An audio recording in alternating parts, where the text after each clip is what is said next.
Olá a todos e todas, bem-vindos a mais um bate-papo do canal Steam é Nós, conversando sobre ciência, tecnologia, engenharia, artes e matemática. Antes de a gente apresentar o nosso e a nossa convidada, vamos dar boa noite para eles. Boa noite, Fernando Carvalho. Boa noite, Jorge. Muito bom estar aqui contigo, com a Raquel. Boa noite, Raquel Paulucci. Boa noite, pessoal. Muito feliz de estar aqui. Bom, vou apresentar, né? Quem são os nossos convidados e depois a gente para com as formalidades, né? E a gente vai para os bate-papos mais informais. Nosso convidado primeiro é o Fernando Carvalho.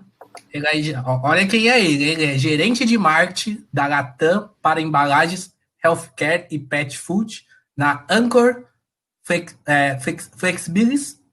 Formado em engenharia de materiais e bacharel em ciência e tecnologia pela Universidade Federal do ABC, com MBA em gestão empresarial pela FGV, e tem somente 16 anos atuando como embalagem, né?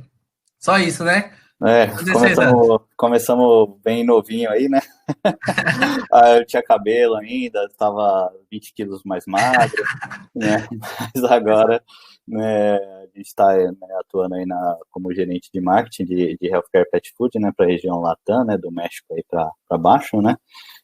Mas acho que um pouco o que a gente vai conversar aqui é um pouco dessa construção do seu perfil profissional. Eu espero que hoje a gente possa falar aqui, que possa engajar as pessoas, né, entendendo que, assim, se hoje eu estou como gerente, né, e iniciei há 16 anos atrás como estagiário, passei por várias etapas e foi um crescimento gradual aí, né, e o crescimento está linkado à educação, né? Então, se a gente quer sair da nossa condição social, se a gente quer mudar a nossa vida, a única forma de fazer isso que eu vejo, né, é através da educação, né? Então, não sei se a gente já pode falar aqui, né, mas acho que da onde que a gente é, tudo, né? Daqui a pouco. Deixa então, eu beleza. Raquel, a gente já... Aí, é bom que a gente, nesse bate-papo de hoje, eu nem vou precisar falar nada, os nossos convidados já vão sair falando. Uma boa parte. Bom, nossa convidada é a Raquel Paulucci. Ela trabalha na área de desenvolvimento de embalagens para a marca Lissol, na RB Brasil. Ela é formada em engenharia de materiais pela Universidade Federal do ABC e atua há 6 anos na área de embalagens dentro da RB. Lembrando, para quem está assistindo aí, pode mandar as perguntas nos chats aí que os nossos convidados aí vão responder. Né? Coloquem eles em fogo, mandem perguntas difíceis aí para eles responderem aí. Bom, Fernando, já que você começou a falar, fala para a gente da onde veio o Fernando e quem é o Fernando. Conta pra gente aí. Não, beleza. Bem, eu venho de uma família aí das pessoas. Meus pais moravam no interior de São Paulo, região de Assis ali, Tarumã. Meu pai cortava cana, trabalhava com trator, né, eletricista e tudo mais, né? Minha mãe era dona de casa e trabalhava na fazenda, né, cozinhando, né, lá e cuidando da família lá na fazenda, né? E eles vieram para cá, para São Paulo, aí há um bom tempo atrás, e uma família italiana que auxiliou eles aí, né, quando eles se casaram, vieram para São Paulo, moraram no Ipiranga, e aí essa família italiana, que é até de um ex-árbitro de futebol, aí o cara que apitou o jogo Corinthians e Ponte Preta em 1977, da família desse cara. E aí ajudou meu pai a procurar emprego aqui e tal, né, e começar. E, bem, então eu comecei nessa família aí mais bem humilde mesmo, né, lá em São Bernardo, numa região periférica ali, bairro do Alvarenga, né, quando eu nasci, meus pais já estavam morando por lá. E sempre estudei escola pública, com 15 anos comecei a trampar na feira, era aquele chato que ficava zoando na feira, vamos lá, mulherada, alface aqui, ó, R$1, não sei o que, era eu. Depois, com 15 anos aí com o dinheiro da feira, eu ganhava R$15 por feira, aí eu guardava um pouquinho e o resto eu juntava para pagar o curso de inglês, né? Então fui fazendo o curso de inglês com 15 anos dessa forma, né? com os meus pais ajudando, lógico, né? Meu pai é eletricista, e depois se aposentou, virou taxista, e é taxista até hoje, apesar que da pandemia tá 1 ano sem trabalhar, né? E aí, poxa, aí fiz cursos técnicos, né? Eu tenho 4 cursos técnicos, né? Sou técnico em contabilidade, sou técnico laboratorista industrial e sou técnico químico, né? Três técnicos, né? 2 pela ET Lauro Gomes e 1 pelo Senai. E aí, pelo técnico em química, que eu entrei na Alcan, na época, Alcan Embalagens, ela não existe mais. Ela hoje é uma empresa da Anchor, que é onde eu trabalho hoje, né? E foi essa a minha luta aí, né? Então, eu comecei lá de baixo mesmo, como estagiário. Já tinha estagiado 1 ano antes em uma outra empresa, na Henkel, né? Não foi possível efetivar. Tinha um tempo aí sem trampo e tal. Mas, como eu falei no começo aí, né? Só a educação consegue mudar a nossa condição social, né?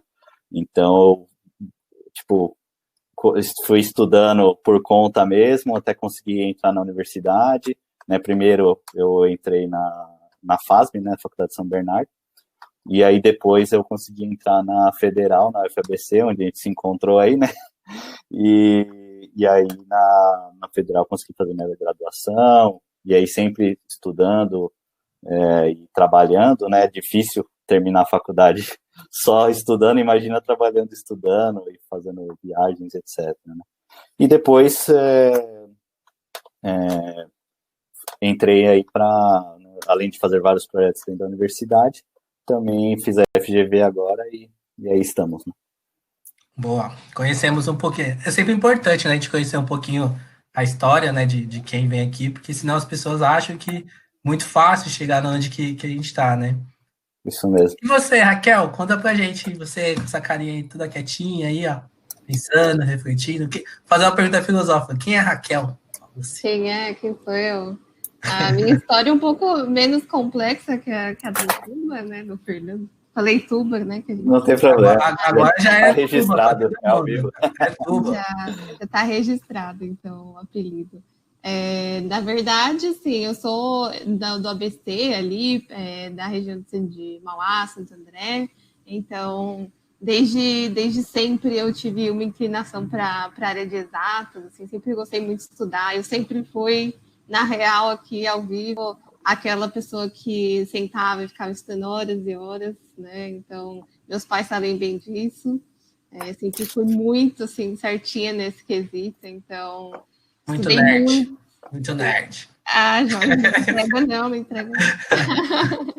Mas eu sempre, né, gostei muito dessa parte de exatas, então eu realmente passei boa parte da minha vida me dedicando a isso, né, até na escola, assim, gostava, coisa de, né, mais adolescente, assim, mas gostava de participar de Olimpíada de Física, de fazer aula de matemática avançada, eu vivia atrás de tudo isso, e acabou que foi trilhando, né, o caminho até eu chegar na engenharia, então estudei pra caramba, né, durante o ensino médio, porque eu queria muito fazer uma faculdade pública, assim, tinha muita vontade. E aí eu pesquisando e tudo mais, né, eu fui chegando no que eu queria engenharia, aí eu cheguei na conclusão que eu queria ser engenheira química. Eu fui lá, né, fiz vestibular e tudo mais, entrei na faculdade de engenharia química, fiz 2 anos, e aí veio uma greve, né, das universidades federais, que eu acho que todo mundo que já... 2012. Quase fiquei louco nessa época. Pois é, né, foi muita loucura. E aí, nesse tempo, assim, eu me envolvi em outras atividades, então comecei a aprender música, comecei a aprender a tocar bateria, estudei italiano, fui atrás de um monte de coisa para fazer, e cheguei, né, numa conclusão, depois de um tempo pensando em casa, que eu não queria fazer engenharia química, queria fazer engenharia de materiais. E aí eu cheguei lá na UFBC, né? Então eu estudei lá na Federal da UFBC durante bons anos, né? Um pouco mais do que a gente espera. Mas no meio da faculdade, assim, eu comecei a buscar estágio, comecei a procurar com quem eu queria trabalhar. E honestamente, assim, no meio da faculdade a gente procura alguma coisa, pelo menos da minha parte, assim, procurava alguma coisa mais técnica, de desenvolvimento mesmo, de poder trabalhar com materiais, né, e fazer inovação e ir no laboratório. E o mercado, quando a gente entra, assim, na primeira vez, a gente fala, putz, né, tipo, aonde tem isso? Não tem aqui, onde que eu vou trabalhar com isso, né?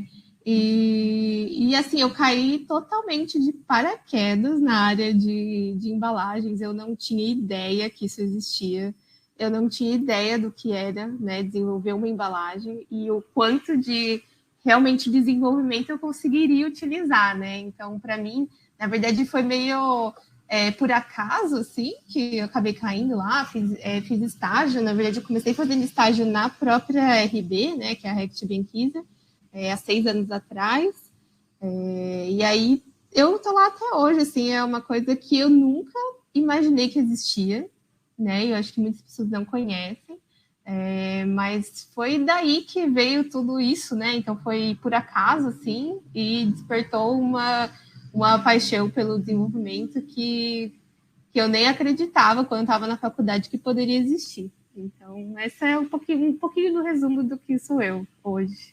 Boa, boa. Aproveitando esse gancho que a Raquel falou, né? Depois a gente um pouquinho mais discutir o que é embalagem, essas coisas. O que fez você parar na engenharia de materiais, Tuba? A Raquel já falou que ela migrou da engenharia química para a engenharia de materiais. O que fez você escolher engenharia de materiais? Cara, na verdade, como eu falei, foi tudo um processo, né? Eu já tinha, né, o técnico em laboratório industrial é meio que um técnico em processos, né? Entender os processos. Aí eu fiz o técnico em química no Senai, poxa, também é um complemento aí de conhecimento, sendo que antes eu tinha mais física, né? E química, e depois no técnico em química mais química mesmo, né? E aí quando eu entrei no estágio na área da qualidade, né? E, poxa, tive sorte, né, de 1 mês e 29 dias abrir vaga e eu já ser efetivado. E aí depois, quando eu entrei na universidade, né, primeiro eu entrei na engenharia química na Faculdade de São Bernardo. Eu não passei na USP por 4 pontos no curso de engenharia química, né? Eu acho que era química geral, eu não lembro agora o nome exato que tem na USP, né? E aí eu entrei nessa paga, né, na FASP, Faculdade de São Bernardo.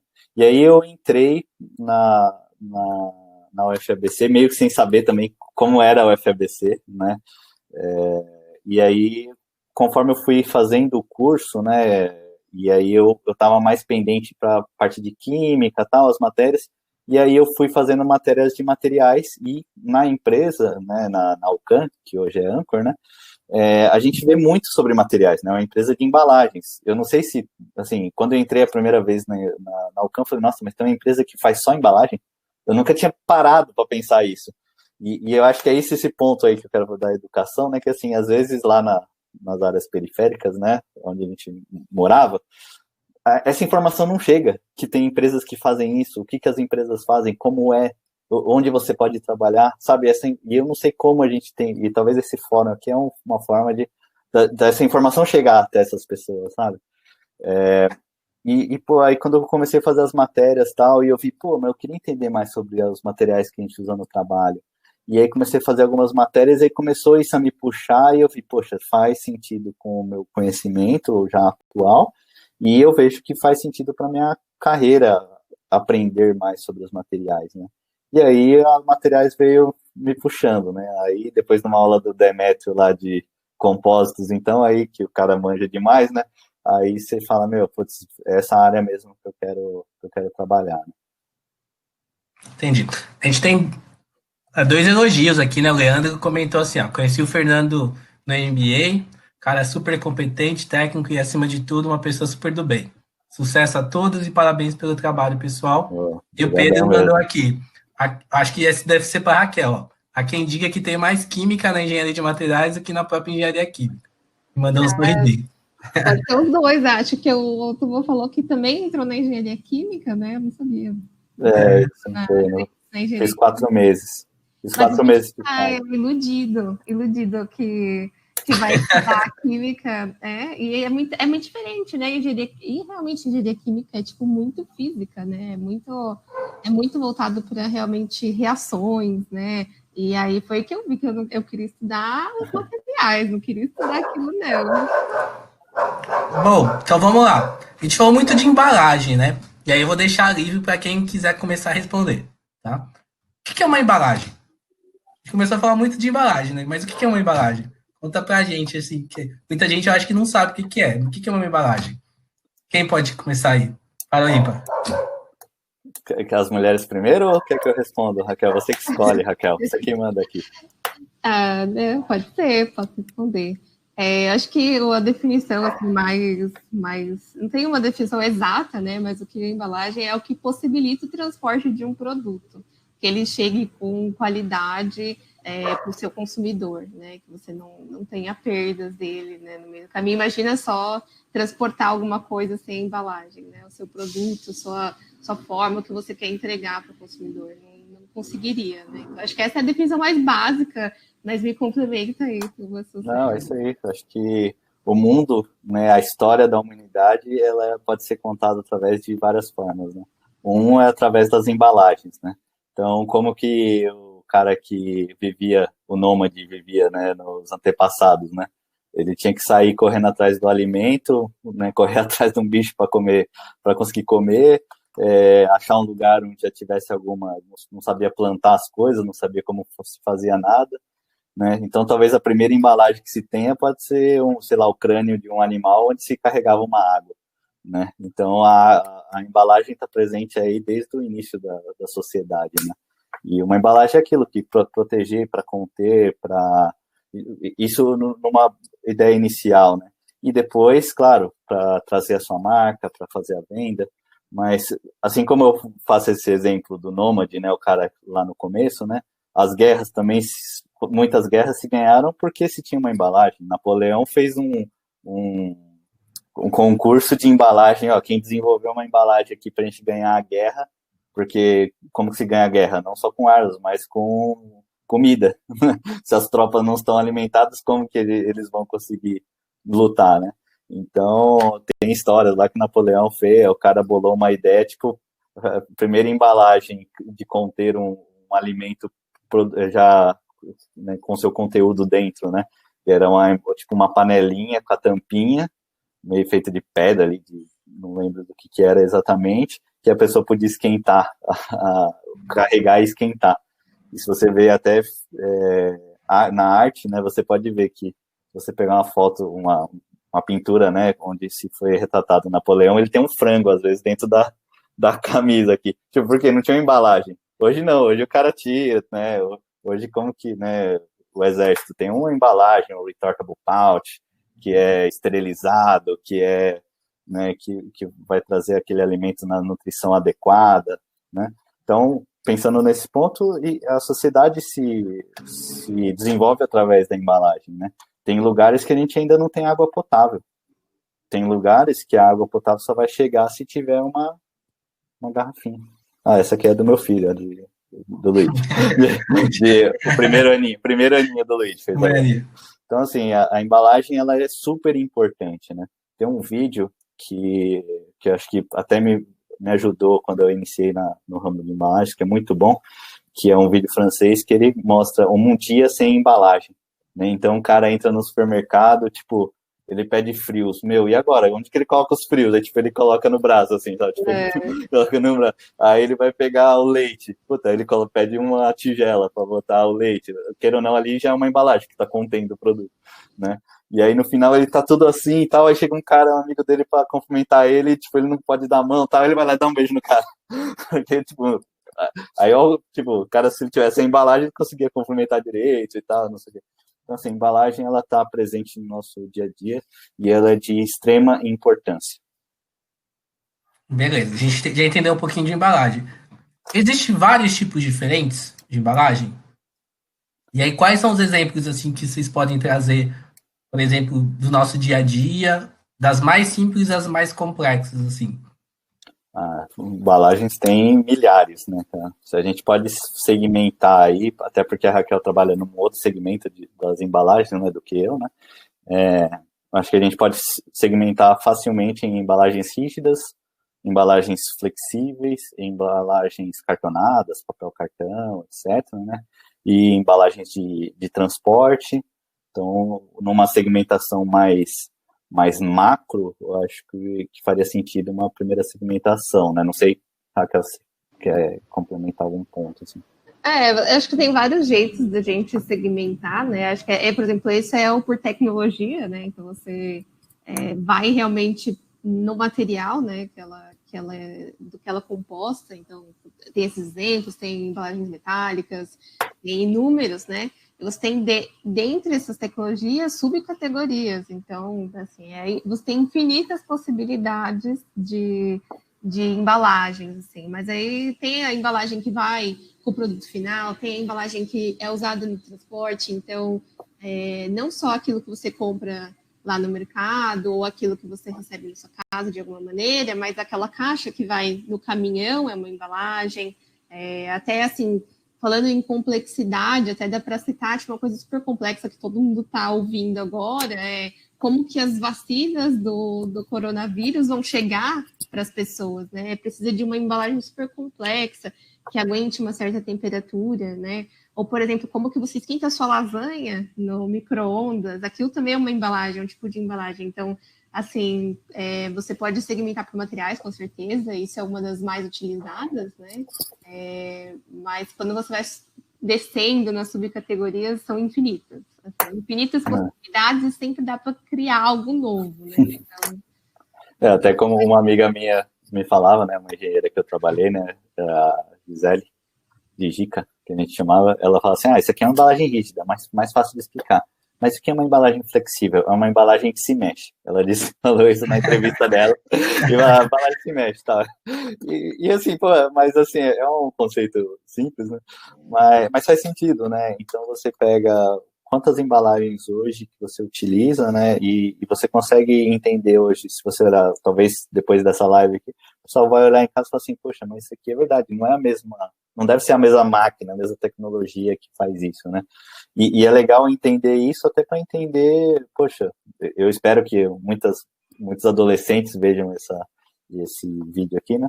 Para que se animem e falem, puta, eu quero fazer uma faculdade, eu quero trabalhar com embalagem, eu quero entender mais, eu quero... E aí entender como que ele se encaixa nesse mundo da embalagem. Pô, eu gosto de matemática, como eu encaixo nisso? Eu gosto de geografia, como que eu encaixo nesse mundo das embalagens? Essa seria a ideia. Como gosto de história, e como que eu me encaixo aí, né, no mundo das Fui embalagens. coordenador do cursinho lá de história e tô aqui trabalhando com embalagem. O Tuba trouxe a galera dele aí, ó, pra elogiar ele ao vivo aqui, ó. A Liga, olha, eu paguei pra cada um, viu? Não queria falar, não.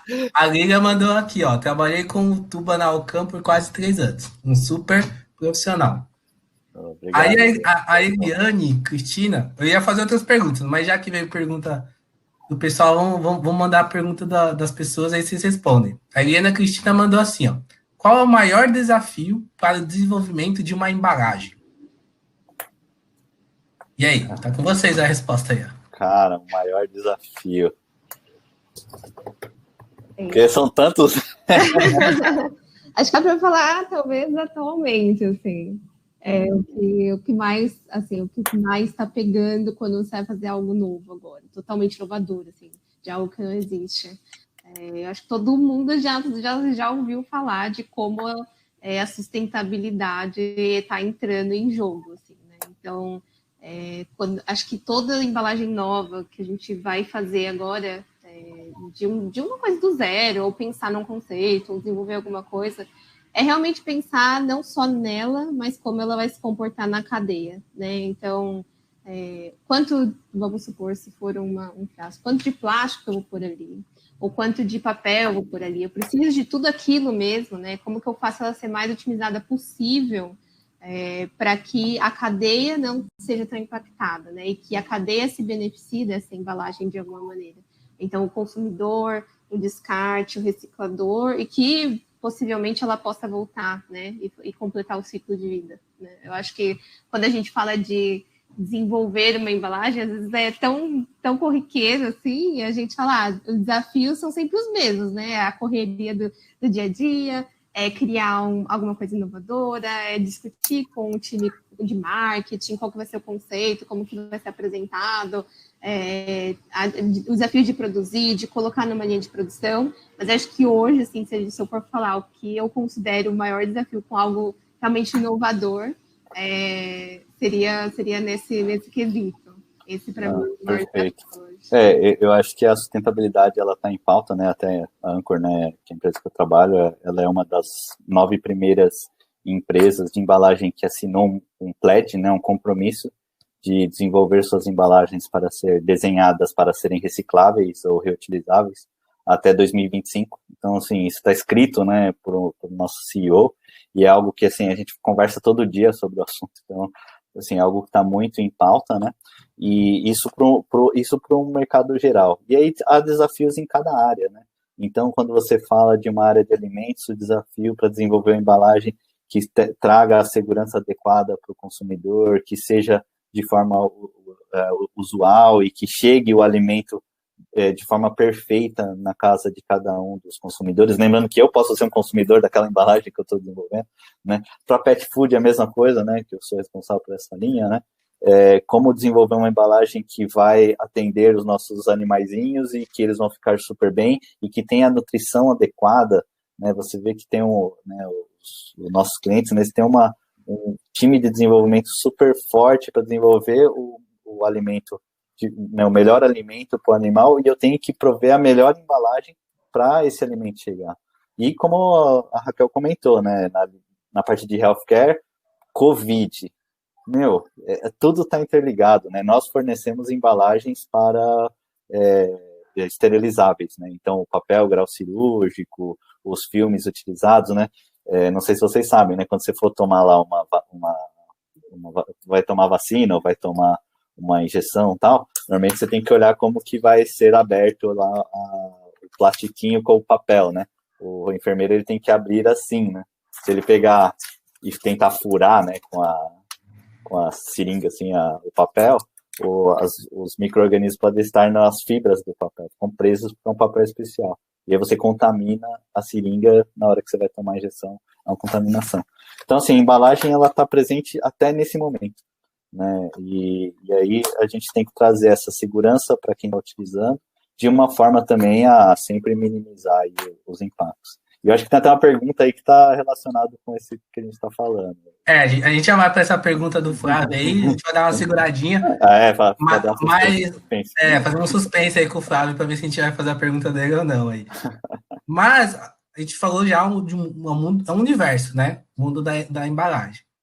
Aí eu gostaria que se vocês pudessem comentar sobre algum case que vocês podem comentar aí desses anos de experiência de vocês, que vocês ajudaram a desenvolver, como que foi, para o pessoal conhecer um pouquinho mais. Então, fiquem à vontade. Vocês podem comentar algum case? Raquel?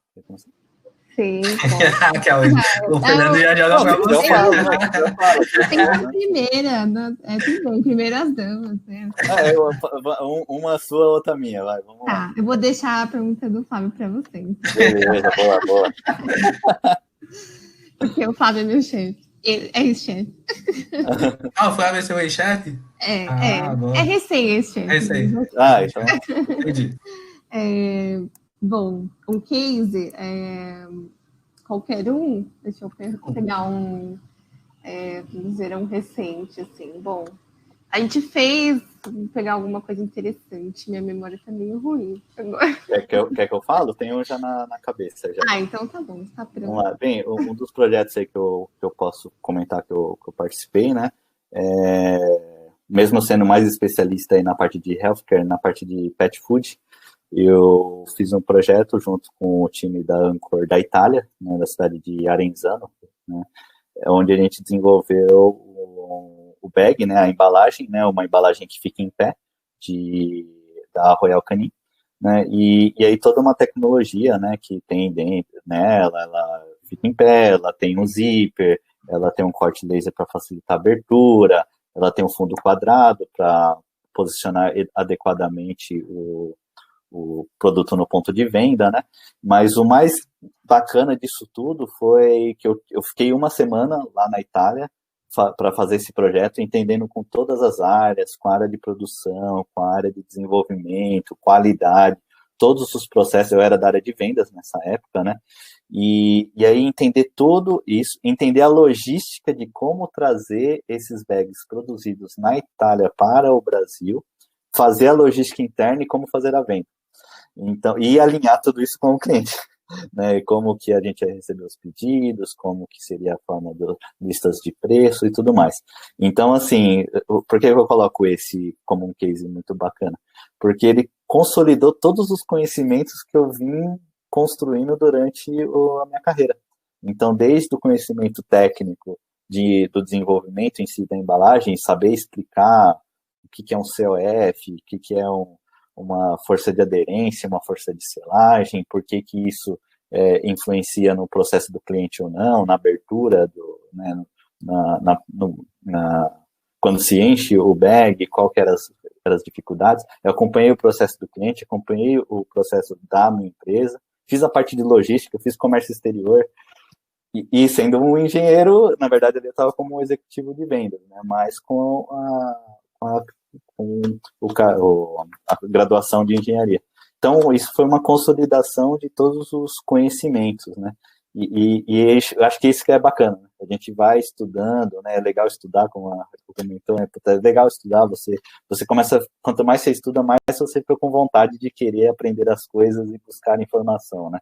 E aí, quando você consegue colocar tudo isso na prática, é um negócio muito legal. E até hoje, esse é um produto que é vendido hoje já desenvolvido nacionalmente, né? Mas começou lá 5 anos atrás, a gente trazendo da Europa. E aí, Raquel? Aí, agora deu tempo de eu pensar. Não sei, a gente faz tanto projeto, mas quando você fala assim, conta algum projeto, né? Assim, deu um tilt no meu cérebro. Esse último do X14 você tava? Não, você é da Lysol, né? A sua área, né? Do X14? Acho que não. Não sei. Não, que o X14 ficou muito legal, aquela embalagem rígida com o novo display lá, como que chama? O novo gatilho? O novo gatilho. Pô, ficou legal. É que eu sou usuário, tá? Eu sou usuário, agora eu sou dono de casa também, né? Então, casado, né? Tem que limpar as coisas em casa. Então, essa é uma outra pessoa da equipe, a Daniela, que liderou esse projeto. Mas realmente é um gatilho fenomenal, é uma coisa super inovadora. Mas esse não estava comigo. Mas é um que eu pensei, assim, que, na verdade, me marcou muito, né? Acho que até as pessoas que trabalham comigo, que estão ouvindo, com certeza vão tirar o sarro disso depois. Mas é um projeto que durou muito tempo, assim, e ele era uma oportunidade de um projeto que foi identificado, né? Então, às vezes a gente trabalha com alguns projetos de redução de custo e troca de fornecedor, e que não necessariamente a gente tem algum desenvolvimento, né? Mas a gente acaba colocando uma coisinha ali e às vezes sai uma coisa super legal. Então, a gente estava trocando, né, um fornecedor e a gente aproveitou esse momento para fazer uma melhoria em todos os frascos PET da RB, né? Então, o consumidor não perceberia a diferença, né, no design e tudo mais, mas eu trabalhei bastante nessa parte de aplicar realmente o conhecimento técnico. Então, foi uma das trabalhando assim, né, na empresa de bens de consumo, às vezes é um pouco difícil trabalhar bem a fundo da tecnologia, a gente depende muito dos fornecedores para passar esse conhecimento para a gente. Inclusive, no caso, por exemplo, o Fernando trabalha do outro lado, né, num fornecedor de embalagem, então a gente depende muito disso. E esse case foi uma oportunidade que eu tive de realmente me aprofundar na tecnologia, né, na tecnologia de extrusão, na tecnologia de injeção, na tecnologia de sopro de um frasco, e propor algumas melhorias, né, para o frasco PET, e se estendeu por toda a cadeia. Então, na verdade, o que a gente achava que ia ser só uma construção de um molde para um frasco, né, virou melhorias de design, melhorias de estruturação mecânica, toda aquela análise que muita gente ouve assim, na faculdade, ou que tem vontade de estudar, que a gente vê aquelas imagens coloridas, né? Que você consegue ver onde está o estresse, onde está a tensão, né, distribuída. Então, a gente consegue fazer tudo isso dentro de um projeto, né? Não é só na faculdade, ou né, na escola, né, quem fez técnico.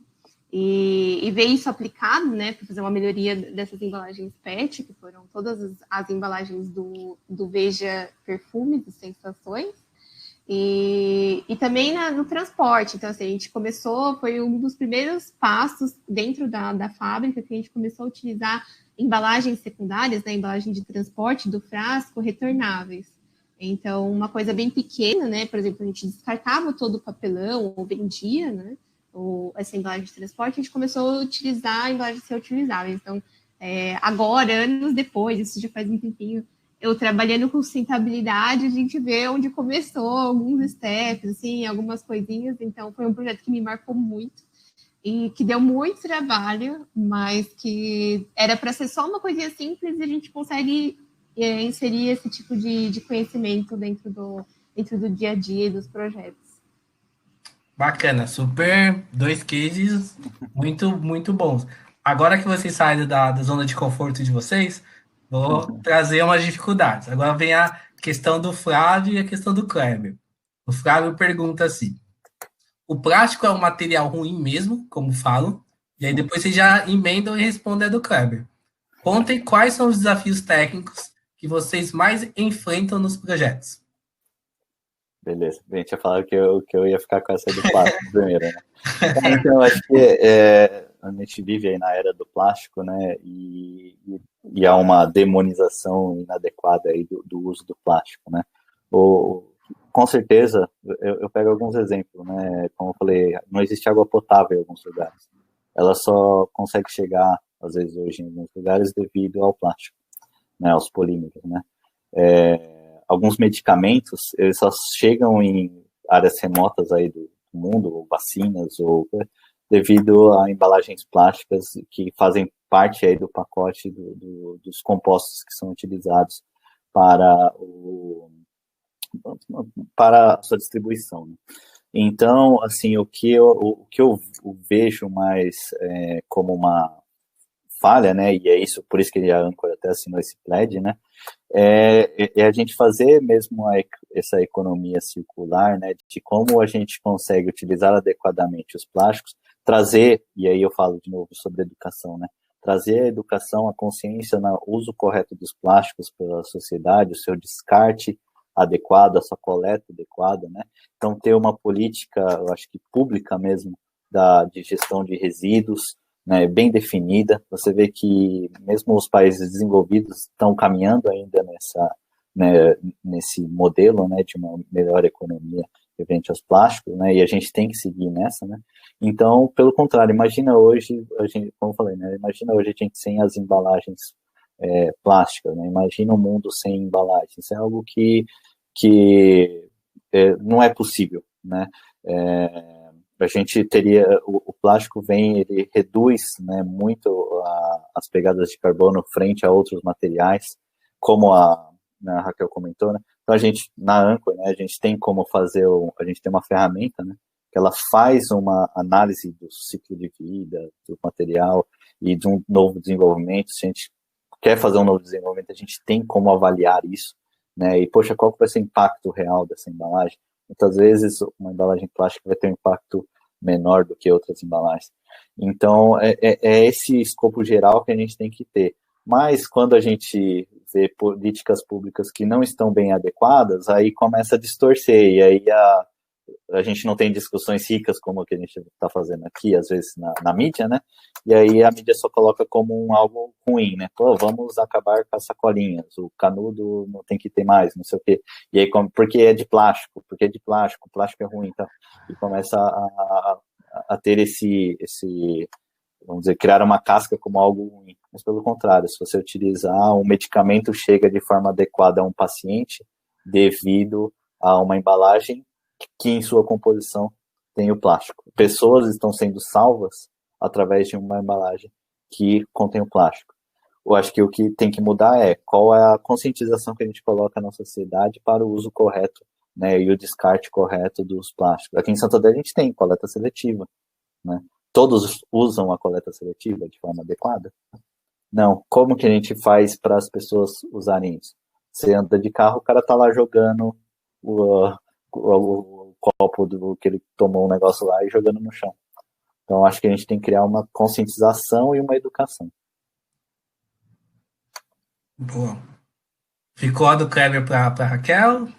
Você também vai complementar do Flávio aí. discordar do Não, Flávio. acho que é meio que uma provocação, né? Assim, quando eu pergunto isso, mas é isso mesmo que o Fernando falou, assim, eu acho que está muito, algo que está na mídia efetivamente, está muito associado com o uso de plástico descartável, né? Materiais descartáveis, de uso único, que podem ser substituídos.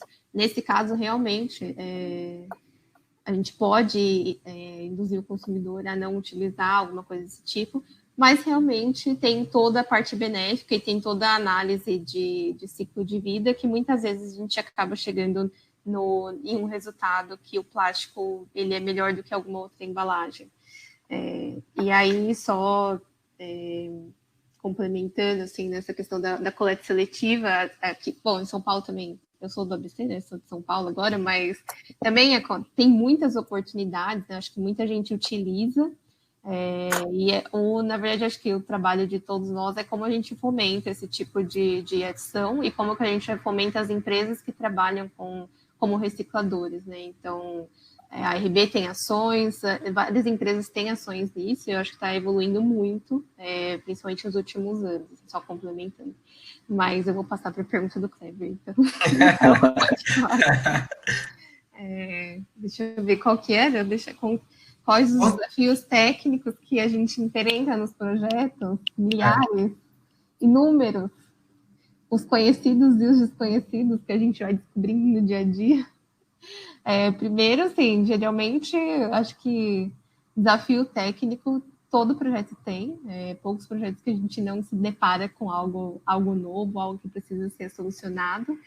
Acho que talvez o mais comum, assim, que eu acho que entra para todo mundo que vai desenvolver uma embalagem, vou falar uma coisa mais genérica, né? Mas como fazer essa embalagem rodar na linha de produção. Essa acho que é um bem chave, assim, que acontece muito e acho que todo mundo enfrenta, né? Cliente, fornecedor, qualquer pessoa que trabalha em embalagem vai enfrentar isso em algum momento. Mas os desafios técnicos, eles podem ser inúmeros. Então, desde encontrar algo que seja compatível com o que você quer colocar dentro da embalagem, né? Então, o material que você vai escolher, qual vai ser a tecnologia, né, que você vai escolher. Então, como o Fernando comentou, a gente pode ter uma embalagem rígida, a gente pode ter uma embalagem flexível. Cada uma delas tem desafios diferentes, né? Então, eles têm desafios característicos que eu acho que todo mundo passa. Por exemplo, com certeza o Fernando consegue compartilhar, mas a parte de embalagens flexíveis, sempre tem um desafio para fazer a selagem correta. Na parte de embalagens rígidas, a gente sempre acontece o desafio de fazer a embalagem não amassar, né? Então, ela ficar com uma distribuição correta na parede. Então, eu consigo estar em números, dependendo da tecnologia, mas eu acho que esse que eu falei, da questão de fazer a embalagem, primeiro, ser transportada, né, e ser utilizada numa linha de produção, sem nenhum problema de qualidade, e ser transportada para o consumidor sem nenhum problema de qualidade, acho que é um dos mais chaves, assim. Eu acho que isso, somando o que você comenta, Raquel, é entender mesmo qual a necessidade você monta um projeto para uma solução de um novo produto, por exemplo, né, no caso de você, da Rect, né? E aí o papel do fornecedor é entender a sua necessidade, entender a necessidade do cliente final e como que eu vou conseguir, né, vamos conseguir em conjunto desenvolver uma embalagem com os materiais que tem disponível, né, de forma mais adequada para esse projeto, com custos adequados, e que vai rodar na máquina no final de forma adequada, que vai ter todo um transporte adequado. E aí eu comento sobre essa questão da educação e consolidação do conhecimento, né? Quanto mais a gente trabalha com times multifuncionais que vêm agregar no projeto, a gente, nessa etapa de planejamento, que é o principal, você tem o briefing lá do seu projeto e você vai ajustar dentro do briefing com a galera, com esse time cross-funcional aí, né? E aí você consegue mitigar essas dificuldades e fazer um projeto rodar mais rápido. Claro, sempre vão surgir dificuldades, desafios durante o processo, mas quanto mais o cliente conhece do seu equipamento, do seu processo, quanto mais o fornecedor está dentro do seu cliente e entendendo o seu processo, mais facilmente esses projetos vão começar a sair e vai ter uma saída adequada. Até por isso que é um formato mesmo de atendimento, né? A gente, na Anchor, tem uma facilidade porque, como é uma empresa global e está em todos os continentes, né? Se a gente tem uma dúvida, a gente pode até, poxa, ligo lá pro cara da Alemanha e fala, meu, tá acontecendo isso, o que eu faço? O que você acha? Já aconteceu contigo? Pô, um cara lá da América do Norte aconteceu com o cara tal, conversa com ele. Aí você conversa, pô, só que aí você tem que também ter uma base de conhecimento para poder entender o que vão te explicar e o que vão te falar. Então a gente consegue dirigir essas melhorias e solucionar os problemas de forma rápida, né? Uhum. Eu acho que só complementando isso, é uma coisa que o modelo, né, que a gente trabalha aqui, né, praticamente em todas as empresas acontece mais dessa maneira, mas a troca de conhecimento que a gente tem, então, por exemplo, de alguém que está na empresa final, né, na empresa que produz o bem de consumo, que é no caso, por exemplo, onde eu trabalho hoje, e o contato com o fornecedor, que é onde, por exemplo, o Fernando trabalha hoje, essa troca de conhecimento e toda a expertise que ele traz para a gente é muito, assim, é extremamente importante. É onde a gente aprende mais de uma tecnologia, porque no dia a dia eu estou trabalhando ali com um aerosol, com um frasco rígido, com um dye-pack flexível, com um blister, com diversas tecnologias, e às vezes eu não tenho conhecimento tão aprofundado delas. Então, o que realmente importa assim, no dia a dia para a gente superar esses desafios técnicos é a gente ter essa conexão bem forte e compartilhamento de informações. Eu acho que quanto mais isso acontece, menos problemas e menos desafios técnicos a gente acaba tendo em um projeto. E é uma questão até de mindset, né? Quando na UFABC a gente aprende a trabalhar de forma multidisciplinar, ver matérias diversas e tal. Aí né, quando perguntam o que é o BCIT, né, o Bacharel em Ciência e Tecnologia e tal, não sei o quê, isso, se você vivenciou a universidade lá, você vivenciou essa questão de diversos tipos de pensamento, diversos conhecimentos, e até você montar o seu, né, e você ter a liberdade de montar o seu. Então, queira ou não, a nossa formação, né, pela UFABC também traz muito isso de enxergar as outras áreas de conhecimento e consolidar numa só, que é o que a gente faz hoje nos projetos. Bom, vamos dar um respiro para vocês da pergunta dos nossos convidados aqui. Agora a gente vai para umas perguntas mais devagarzinho, depois a gente volta para eles continuar provocando vocês. Vocês falaram muito de tecnologia, de troca de conhecimento.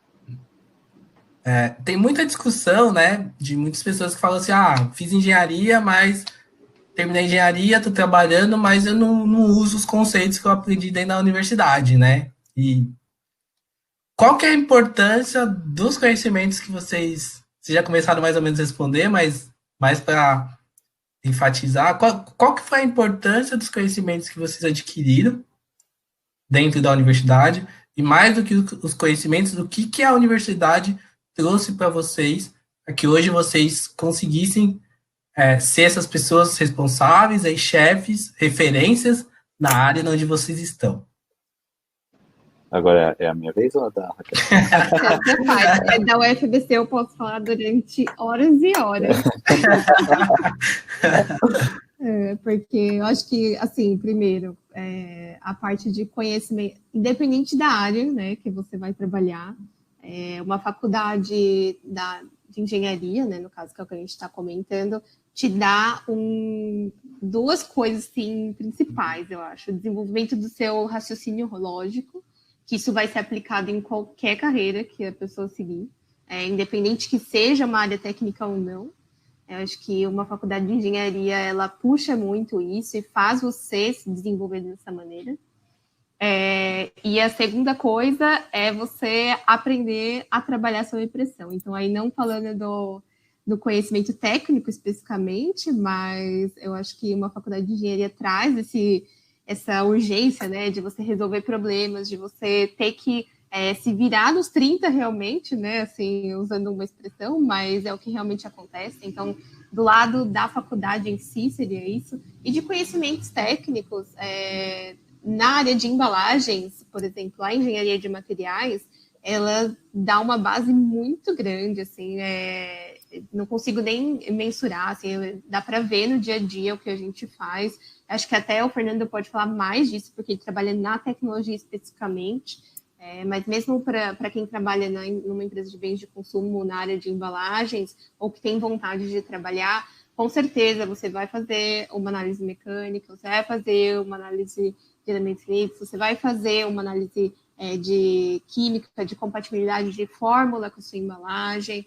Então, dá para ir o quão fundo você quiser, né? Você pode trabalhar superficialmente, ou você pode explorar diversas coisas e estudar aquilo. E tem muita gente, na real, né, até dentro do mundo acadêmico, engenheiros que fazem mestrado, né, Jorge? Que fazem doutorado na área de embalagens. Então, assim, não especificamente a embalagem de um produto específico, mas, assim, tecnologias novas, né? A gente tem inúmeras possibilidades que a gente pode aplicar, o que a gente inclui de conceito químico, o que a gente inclui de conceito físico da universidade. Então, até acho que o Fernando mencionou, né, as aulas do Demetrio, de materiais compósitos. Então, assim, se você for a fundo, dá para aplicar inúmeras coisas. Não sei, vou deixar com você aí. Eu também sou suspeito, porque assim, eu acho que eu vivenciei bem a universidade, mesmo trabalhando, estudando, né, ao mesmo tempo numa universidade difícil como a que a gente fez, né, mas me ajudou muito, por exemplo, eu não tive aula de física no ensino médio. Então, assim, eu tive que me virar nos 30 para, sabe, buscar, estudar, meio que ser autodidata um pouco nesse sentido de pegar. Então, te dá um engajamento de correr atrás das coisas que fala, não, eu tenho que vencer nessa bagaça aqui, eu vou lutar. Então você vira um ávido por conhecimento, porque você não quer chegar mais naquela prova e reprovar, né? Então você vira um ávido por conhecimento, por buscar, por estudar e por fazer as coisas, né? Depois, numa época, né, que eu saí da UCAM, né, e fiquei desempregado, né, eu participei de alguns projetos dentro da universidade, né, então a própria escola preparatória da UFABC, que eu participei 3 anos, dando aula de química orgânica, né, eu já tinha dado aula de inglês como voluntário, né, lá no Jardim Detroit de São Bernardo, né, perto de onde eu morava, né, então essas aulas me ajudaram a falar mais em público, ter um pouquinho de jogo de cintura para falar em público, né, quando eu entrei na empresa, fazer as palestras de qualidade, né, integração de qualidade, perder um pouco a timidez para falar, né, tal. O cursinho me ajudou, fui 3 anos no cursinho, né, então o primeiro ano como professor de química, no segundo ano coordenador dos professores de história e o professor de química, e no terceiro ano coordenador geral do projeto, junto com os outros 2 colegas que também dividiam a coordenação, um projeto de mais de 100 professores e 720 alunos. Então, isso ajudou muito, assim, me ajudou muito a entender como gerenciar as pessoas, entender como gerenciar um projeto, como fazer as coisas melhor e tudo mais, né? E dentro do conhecimento técnico, né, que a gente aprende na universidade, isso a gente traz diretamente para a área. Eu, como vendas, eu usava aquele conhecimento técnico que eu tinha para resolver problemas no meu cliente como vendedor, né? Aí, poxa, como que esse vendedor tem um conhecimento tão grande da parte técnica? Porque eu vim da área técnica. Hoje, como marketing, eu não faço só o marketing, que né, o pessoal imagina marketing, vai fazer um merchan, vai fazer o... Né? Não, eu entendo qual que é as capacidades das empresas do grupo, né? Poxa, o que a gente tem de tecnologia de produção na Colômbia, na Argentina, no México, no Chile e tal. E como que isso está mais adequado para o meu cliente. Para eu chegar nesse nível de conhecimento, de entendimento, teve toda uma história lá atrás e teve as aulas da faculdade falando sobre os materiais, sobre o processo de extrusão e tudo mais. Então, você vai ganhando conhecimento, no final você vai utilizar. Eu acho que assim, é difícil você falar que, poxa, eu não utilizo nada do que eu aprendi na universidade no meu dia a dia do trabalho, porque nada é muita coisa. Assim, poxa, alguma coisa, como eu falei, né, até mesmo correr atrás para aprender sobre física, você criou um conhecimento, uma forma de estudar, você aprendeu a estudar, a gente aprende a estudar na universidade, e aí a gente, quando vai se deparar com o mercado de trabalho, nem todas as respostas estão no google.com. Tem muitas respostas que você vai ter que ir lá buscar, você vai ter que, às vezes, pegar algum livro, você vai ter que conversar com as pessoas, você vai ter que construir esse conhecimento, né? Então, eu acho que essa é a diferença, né? Quer comentar, Raquel? Não, eu acho que tem até um comentário, então vou citar as pessoas que estão assistindo a gente. O que o Felipe colocou aqui, né, que a faculdade me ensinou a aprender, pesquisando e tudo mais, então eu acho que isso é bem marcante, assim, principalmente da faculdade que a gente estudou. As coisas não estão prontas, nem as matérias que você precisa fazer estão lá para você. Então, me ensinou muito a buscar, ir atrás de tudo que eu preciso, assim, não ficar sentada esperando algo acontecer, mas realmente ir atrás. E uma das coisas que a UFBC me proporcionou demais, assim, é essa questão que o Fernando comentou de atividades extracurriculares. Assim. Então, é um ambiente que todos os alunos têm liberdade para fazer e tem inúmeras opções. Então, desde um grupo de oratória, desde que eu fiz parte, mas, né, não sou ainda uma mestre em oratória, mas até um instituto que a gente, até Jorge compartilha essa experiência com você, né? Um instituto de engenheiros que a gente participava e a gente foi atrás e fez acontecer algumas coisas. Esse tipo de experiência conta demais para toda a nossa carreira, né? Então, para como a gente vai se portar diante de outros desafios, diante de outras oportunidades que a gente pode encontrar no mercado de trabalho.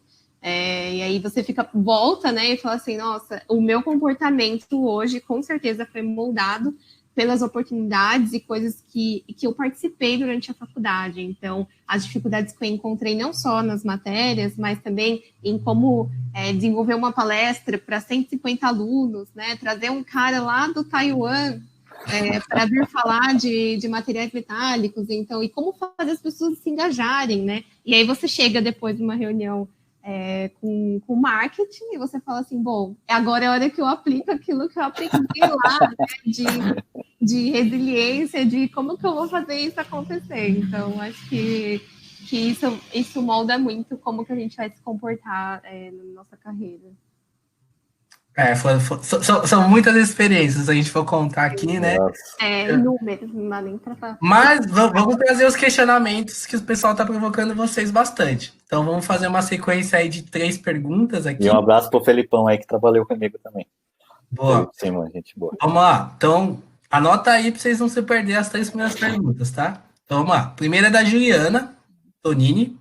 Ela pergunta assim: como vocês estão aplicando a sustentabilidade dos projetos que estão trabalhando? Então, essa é a primeira pergunta. Aí vem os agradecimentos, né? O Thiago falou: o Tuba tá cheio de dinheiro, foi pagar a galera para vir aqui, ó. Paguei, velho, paguei. Cadê as pessoas me elogiando aqui? Raquel, você não pagou a galera aí, ó. Você não pagou? O Thiago falou assim: parabéns, Fernando, sempre técnico e explicativo. Obrigado, Thiagão, valeu. A Cíntia mandou aqui, ó. Exatamente, o descarte incorreto acaba transformando o plástico em vilão. Aí vem a pergunta da Daniela e do Kleber. Eu vou fazer essas 2 aí para vocês responderem. A Daniela pergunta assim: ó, o que mais impulsiona você e motiva vocês no dia a dia do trabalho em desenvolvimento de embalagens? Pergunta filosófica, hein? E aí o Kleber, vamos ver a pergunta do Kleber, essa é uma pergunta boa aí. Trabalhando com o desenvolvimento de embalagem, sempre tem um projeto que do que mais aprendemos e chega a marcar na nossa carreira. Vocês lembram de algum e qual foi o aprendizado? Então vamos deixar essas 3 perguntas. Vocês lembram da Juliana? A primeira pergunta da Juliana? Quer que repete? Sobre sustentabilidade. Então vamos lá. Quem começa aí? Eu nunca lembro quem você é o Pedro Bial aqui. Eu sou o Pedro Bial?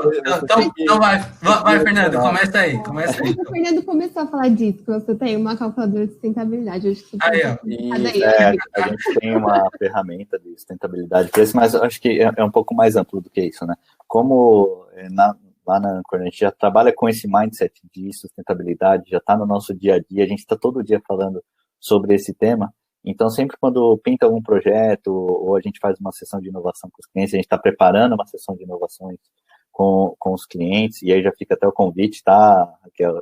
Apesar que, né, não sei como vai ser, mas terminando a pandemia, a gente tem um centro de inovação, o Inova, em Mauá, que, né, fica convidada para ir lá conhecer. A gente tem diversos equipamentos, faz protótipos 3D e tudo mais, e fazemos desenvolvimento.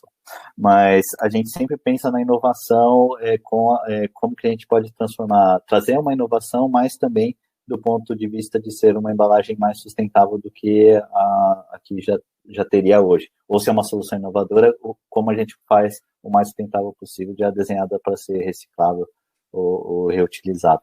Então, isso já está no dia a dia. Então, a gente já tem discussões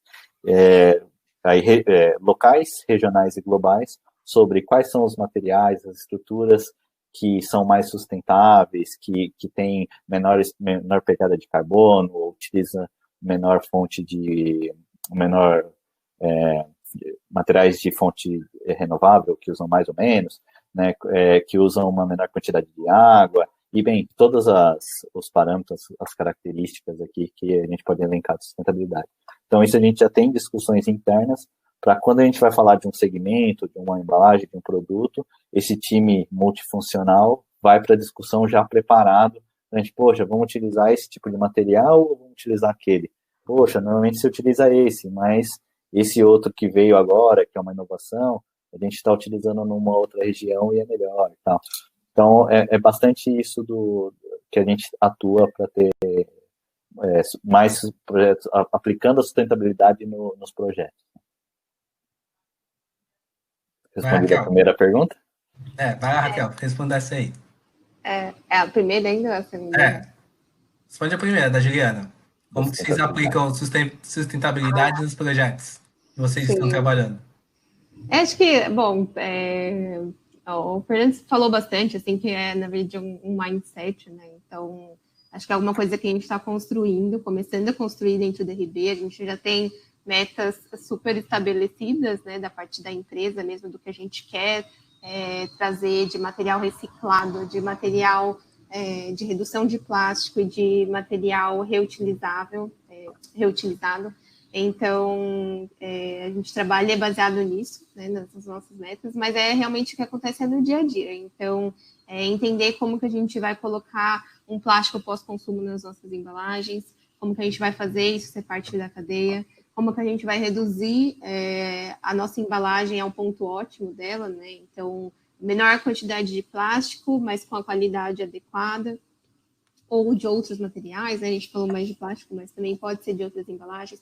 Como que a gente vai ter uma fonte confiável das matérias-primas que vão constituir a embalagem, né? Então, como a gente vai ter, por exemplo, um selo de onde está vindo aquele papel, e também trabalhar na parte da cadeia mesmo, né? Então, como que a gente fomenta essa cadeia de reciclagem? Então, participando de programas de reciclagem, participando de programas que fazem um fomento da cadeia, que incentivem as cooperativas, os recicladores, que aumentem, que ajudem, né, na valorização do preço do material vendido. Então, entra em todas essas frentes, né? Então, a gente tem um time aí grande, entre aspas, né, trabalhando. Tem algumas pessoas que são responsáveis por sustentabilidade, mas no final a gente acaba colocando isso como target para todos os nossos projetos dentro da RB. Beleza. E o que motiva vocês? O que impulsiona? Que é a pergunta da Daniela. Essa é filosófica, né? Essa é filosófica. Eu acho que uma coisa, assim, uma das coisas, com certeza, que motiva todo mundo, né? Aí talvez um motivo levemente egoísta, mas entrar no mercado, entrar em algum lugar e ver aquilo que você fez. né? Então, eu falo assim, nossa, eu que fiz isso aqui, né? Mostrar para os pais ainda, né? Mostrar para os amigos. Então, a gente chama de filhos, né? Cria um laço com aquilo que você fez, né? Então, acho que isso, ver esse... Nossa, tá um maior barulho aqui. Ver um projeto que você avaliou desde o conceito, que você discutiu, que você opinou, que você construiu junto com um time multifuncional, né? Não só a parte de embalagem, mas um conceito de um produto, e ver aquilo chegando para o consumidor, o feedback, as pessoas comprando no mercado, aquilo sendo vendido, acho que é uma das coisas que mais motiva, assim. Então, eu vou até dar um exemplo bem recente, assim. Então, você comentou, né, Jorge, que eu sou responsável hoje pelas embalagens de Lysol no Brasil. Não só eu, né, tem todo um time, né, mas quem responde agora por isso sou eu.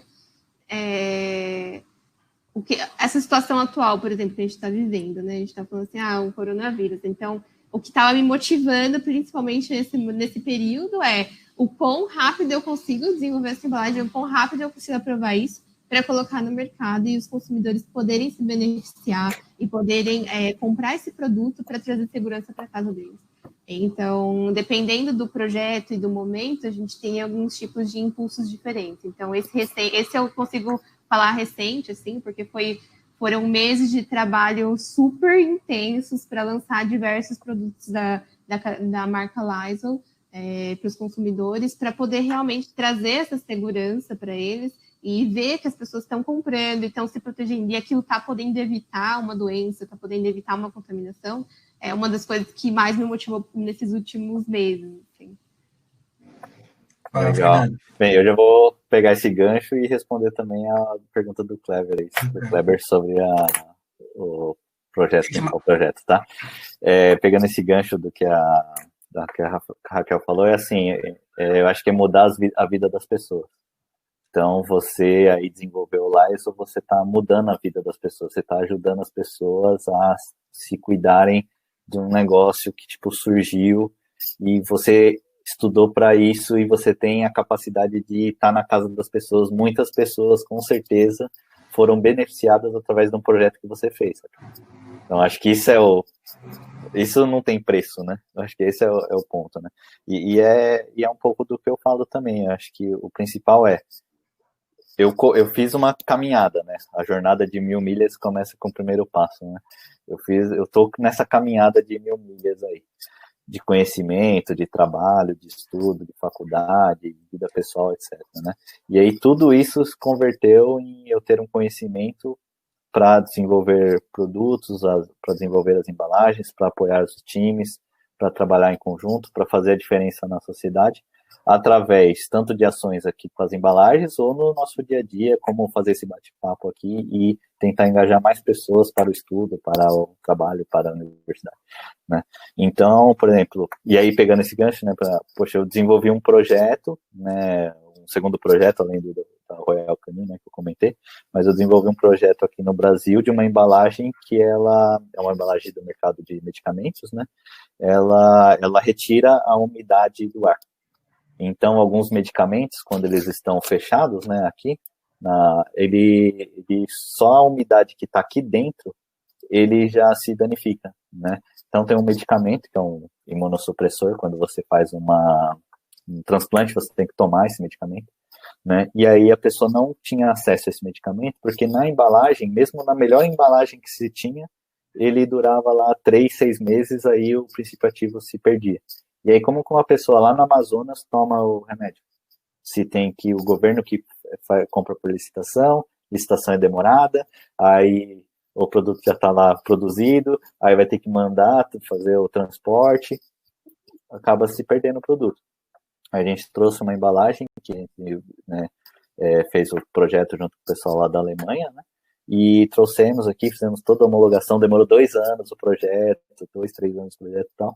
Quando a gente lançou esse produto, né, então deu certo, funcionou, e aí uma pessoa que fez um transplante de fígado, por exemplo, né, que não tinha, poderia perder até o órgão, porque se não toma o medicamento, a pessoa acaba perdendo o órgão, pode morrer, né, aí hoje ela tem acesso ao medicamento, porque nessa nova embalagem o medicamento dura 2 anos. Então, de 6 meses foi para 2 anos. Então, assim, quando, né, a gente foi fazer, eu junto com o atual VP da Anchor, né, a gente foi convidado lá para fazer um bate-papo bem informal mesmo, lá com o presidente dessa outra empresa, né, que desenvolveu o medicamento. Ele, agradeceu a gente por, poxa, vocês desenvolveram aqui, ó, isso aqui funcionou, agora as pessoas estão tendo acesso ao medicamento. Eu acho que só, assim, poxa, salvei a vida de uma pessoa, né? Eu acho que isso já é mais motivo do que qualquer coisa para a gente fazer o nosso trabalho. Bom, debate super importante. Aí tem uma pergunta super interessante, né? Que eu acho que é o que vocês querem também aqui com a participação, que é o intuito também, né, desse bate-papo nosso aqui, engajar as pessoas nessa área. Aí tem a pergunta da Yasmin Monteiro. Ela começou assim, ó, bem formal, né? Olá, pessoal, tudo bem? Tenho uma grande vontade de atuar na área de embalagens, apesar de não encontrar tantas oportunidades nas empresas para estágio. O qual impactante não ter experiências de trabalho na área é para adentrar pós-formação. Podem indicar algum curso para aprofundar a temática? Agradeço. Com vocês aí, que vocês que são chefe, vocês que contratam e descontratam todo mundo aí, ó. Não tem vaga no time de vocês, aí, ó. Respondem a Yasmin aí, pra gente. Quer que eu comece? Pode ir, vai. Então, bem, eu tenho bom, assim, eu acredito muito nas categorias de base, igual o pessoal fala no futebol, né? Eu acredito muito aí nas categorias de base. Acho que por isso que até que eu participei desses projetos aí de dar aula de inglês, dar aula de química, cursinho e tal, porque eu acho que só através da educação que a gente vai mudar a sociedade que a gente vive, né? E aí, uma das coisas que a gente vê hoje na sociedade são, que o pessoal até fala na mídia bastante, né? De ser os nem. O cara não quer nem estudar, nem trabalhar, quer fazer nada, né?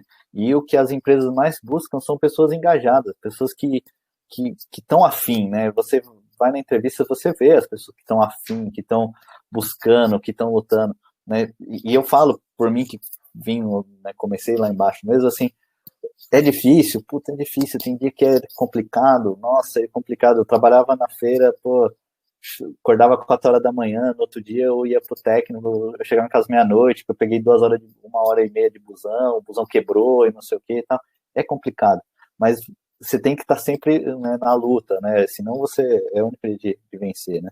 Então eu acredito muito nas categorias de base, eu acho que as empresas estão vendo isso, né, é muito mais fácil, eu acho que é muito menos custoso para a empresa, né, ela treinar as pessoas, desenvolver as pessoas, do que ir no mercado buscar alguém. Claro que é uma mescla, né? Às vezes é importante trazer pessoas do mercado também para a empresa, para trazer um conhecimento diferente, mas você formar é muito importante, né? E eu faço esse paralelo, categoria de base, lá o Santos, o São Paulo, tem categorias de base forte, os caras estão lá sempre disputando campeonatos, não sei o quê, ganhando dinheiro com a venda dos jogadores, etc.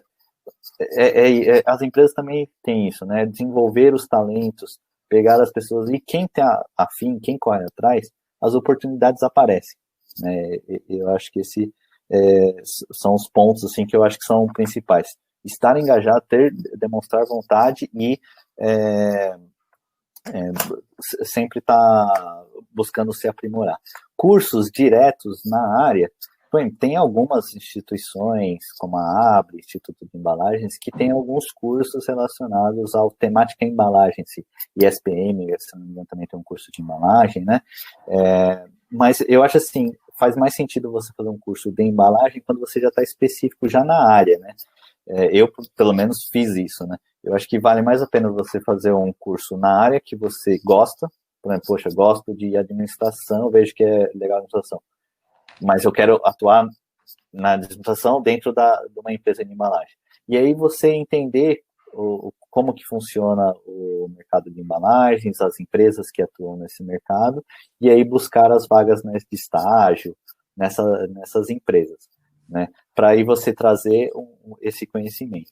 E eu acho que, assim, antes de ter um conhecimento específico na área de embalagem, os conhecimentos são necessários, né, como ou o curso técnico, ou o início de uma graduação, né, o inglês, né, acho que em inglês e espanhol, assim, pelo menos eu uso muito, né?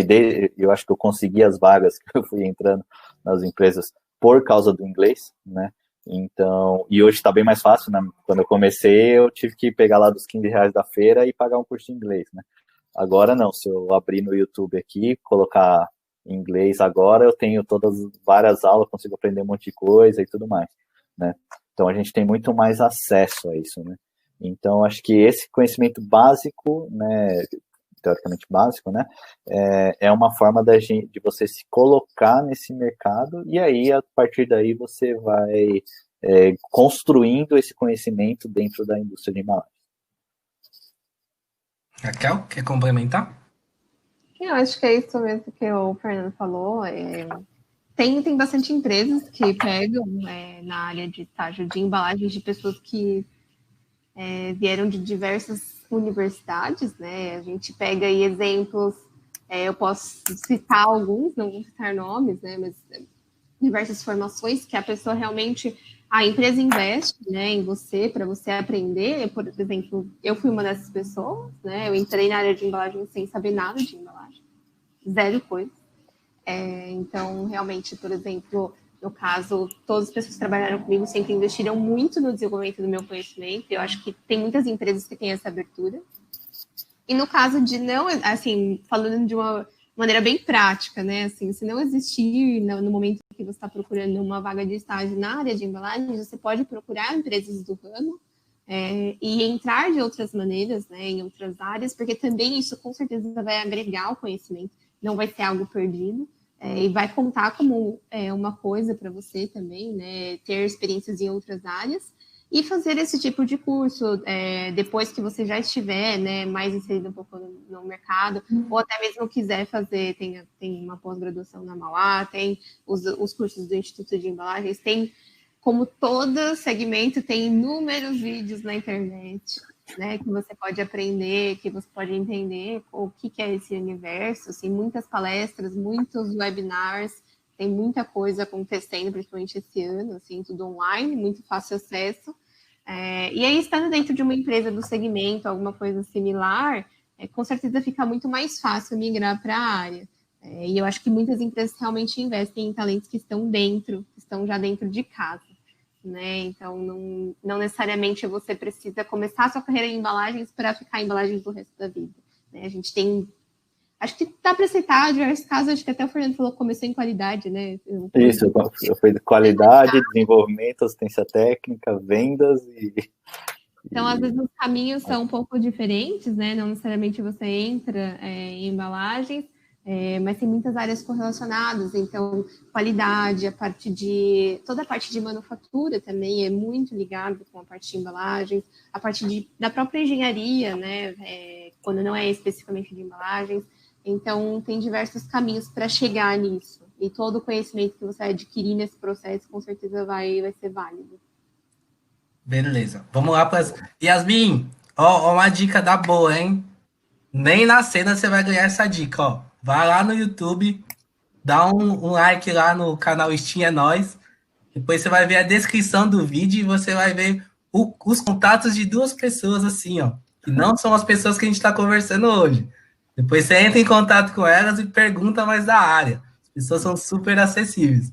Fica a dica aí, Yasmin. E se quiser mandar o CV para a gente dar uma analisada aí, olhar o CV, dar alguma dica, alguma coisa, a gente dá uma força aí, né? E aí, Yasmin, fica a dica aí, ó. Vamos para as duas perguntas finais do pessoal e depois tem a hora que eu coloco vocês no fogo aí para a gente ir começar a encerrar, né? Uma palavra meio complexa, mas é isso. Vamos lá para a pergunta agora da Elaine. Elaine pergunta assim, ó. Para o mesmo produto, existem especificações diferentes para o mercado local versus exportação? Sim, basicamente sim. O que eu posso falar no mercado de healthcare, né? Às vezes uma embalagem de medicamento que se utiliza hoje no Brasil, ela segue uma regulamentação, as normas regulamentadoras da Anvisa, e que pode ser diferente, por exemplo, das estruturas utilizadas no México, que é a Anvisa do México tem um nome, né, COFEPRIS, ela tem outras normas, né? Então, pode haver algumas especificidades para cada região. Às vezes, uma região vai utilizar uma embalagem, você pode colocar um claim, algum dizer na embalagem, em outras regiões não. Então, isso é um pouco do que vem sendo trabalhado aí. A gente sabe que globalmente isso, cada região, globalmente, se você olhar no globo, cada país tem alguma legislação, às vezes específica, para cada segmento. O mercado de alimentos, o tamanho da letra que você coloca, qual que é a tabela nutricional que você vai colocar, qual que é o tamanho, qual que é o tamanho do claim que você pode colocar. Isso são especificações que vão variar por país. E também a questão, às vezes, de estrutura. Como, às vezes, um país não é um produtor daquele produto. Então, ele precisa de uma embalagem mais robusta do que um país que já tem a produção localmente, né? Então, até isso entra dentro da avaliação de sustentabilidade. O que vale mais a pena? Eu desenvolver a embalagem localmente ou trazer a embalagem de um outro país que já tem desenvolvido, já tem as matérias-primas à mão? Porém, para eu fazer essa embalagem chegar até o consumidor final, vou ter que fazer uma embalagem mais robusta. Poxa, qual que é o ganho, qual que é a perda em cada uma dessas opções? Qual que é o impacto ambiental em cada uma dessas opções? Então, especificações podem variar por região. Raquel, quer complementar? Não, falou tudo, né? Então responde a pergunta da Júlia aqui. Então, eu agradeço o Flávio primeiro aí, que falou que a gente tá dando show. Obrigado aí, Flávio. Não, calma. Eu vou ter que agradecer, velho. Os elogios que vocês pagaram, daqui a pouco a gente vai falar de... deixa eu separar o do Kleber aqui. Deixa eu ver qual que é da Júlia. O que vocês veem como perspectiva... Olha, eu fazendo o seu trabalho, Jorge. Ih, caiu ele. Voltei. Tá escondido isso. Voltei. A tecnologia de vez em quando... Já tinha pegado o seu lugar, já estava indo para mim. Por isso que ela ficou no meio, tá aqui. Apagou as perguntas todas para mim. Dei a pergunta. Então, eu vou ler aqui. O que vocês veem como perspectiva de crescimento para o próximo ano no mercado de embalagens? Nossa, a Júlia aqui foi... Ela trabalha na área, hein? Imagina que eu não conheço quem é ela. É para eu responder? Ou é você? Sim, você. Eu respondi a anterior. Ixi, mas eu complemento, eu posso complementar. De marketing. Eu acho que você consegue dizer mais do que eu, porque você está em contato aí com diversos clientes, sabe tudo que está rolando. Mas acho que uma das coisas que provavelmente a gente vai ver, assim, já estamos vendo hoje, assim, o crescimento de embalagens com produtos concentrados, embalagens refis, né, que a gente vê que é uma tendência muito grande, assim, por conta de realmente utilizar menos material, geralmente, no formato de embalagem, e por conta de criar um conceito de reutilização de uma embalagem original, né? Então, acho que isso é uma das coisas que provavelmente a gente vai ver crescente, assim, a gente já vê isso acontecendo muito atualmente, mas que vai continuar crescendo com certeza. Embalagens com algum selo de eco, né, que a gente chama selo eco, alguma coisa assim. Então, embalagens que são com material reciclado, então inclusão do material reciclado em si na embalagem, né, uma embalagem que foi consumida, foi descartada, passou por um processo de reciclagem e voltou para a cadeia de alguma maneira. Então, acho que isso é uma tendência também para não só próximo ano, mas para o futuro, né? E não sei, Fernando, se você quiser complementar. Eu coloco assim um pouco macro também, né? Além das questões de sustentabilidade, você pontuou super bem.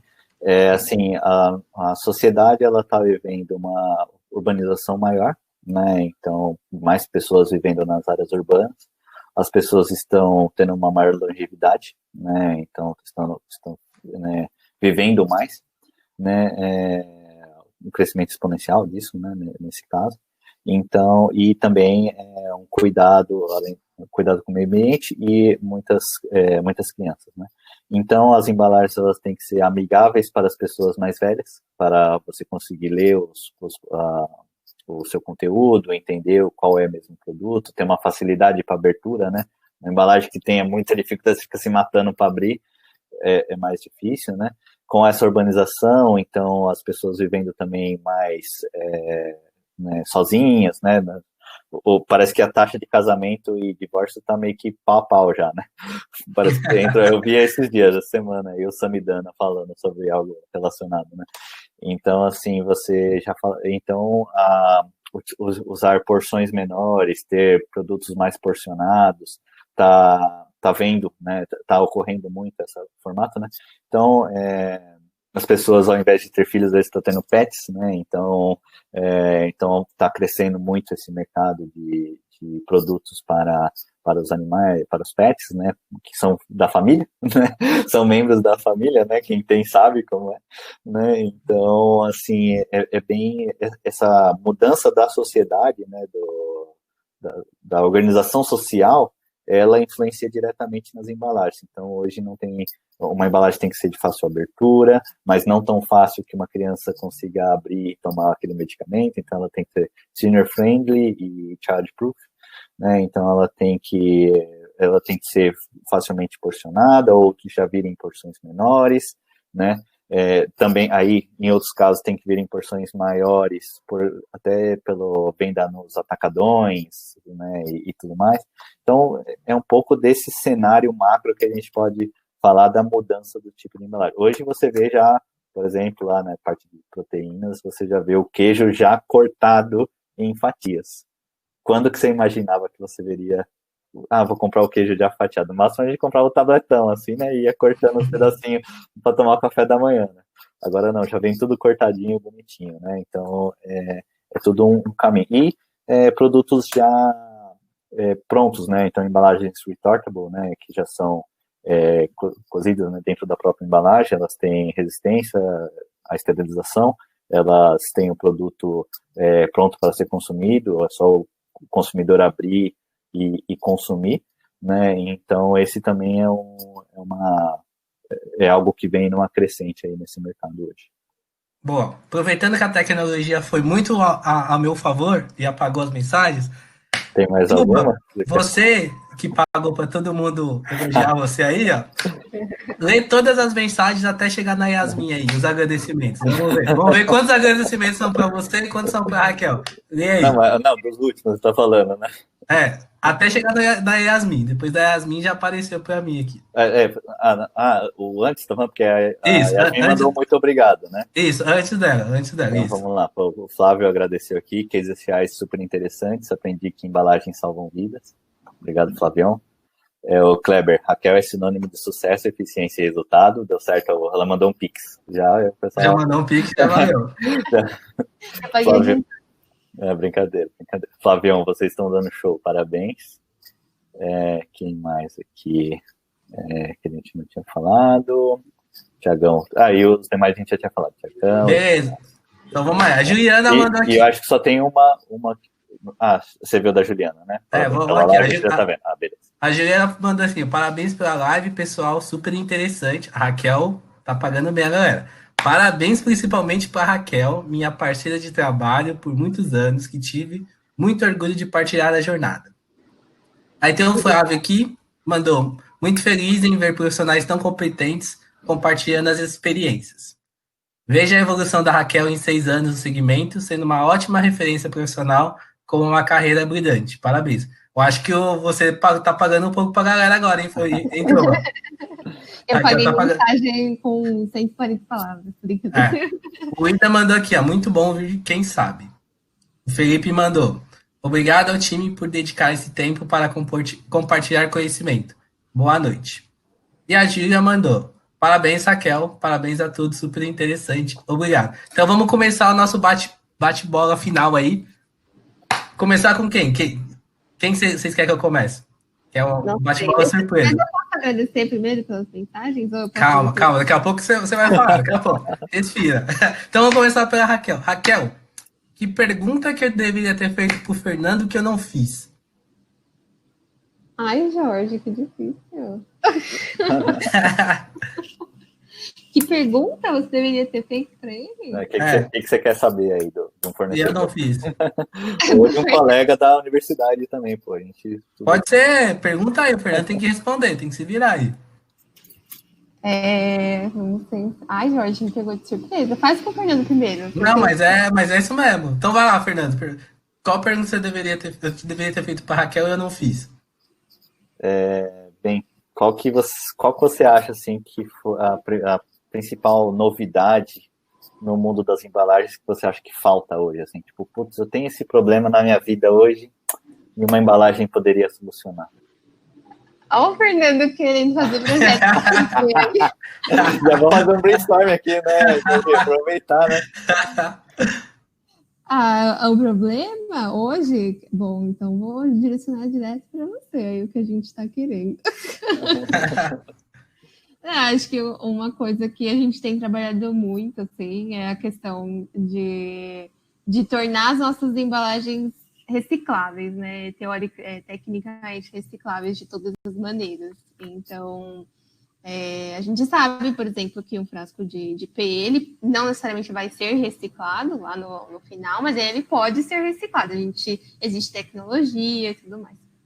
Então, acho que uma coisa assim que a gente tem um desejo, que é uma coisa que não eu compartilho com outras pessoas do time, são os nossos dye packs, stand-up pouches, como a gente torna eles realmente recicláveis, né? Então, é um desafio, acho que não só para a RB, mas para todos do segmento, é uma coisa que tem sido muito falada, inclusive na Anchor também se fala disso.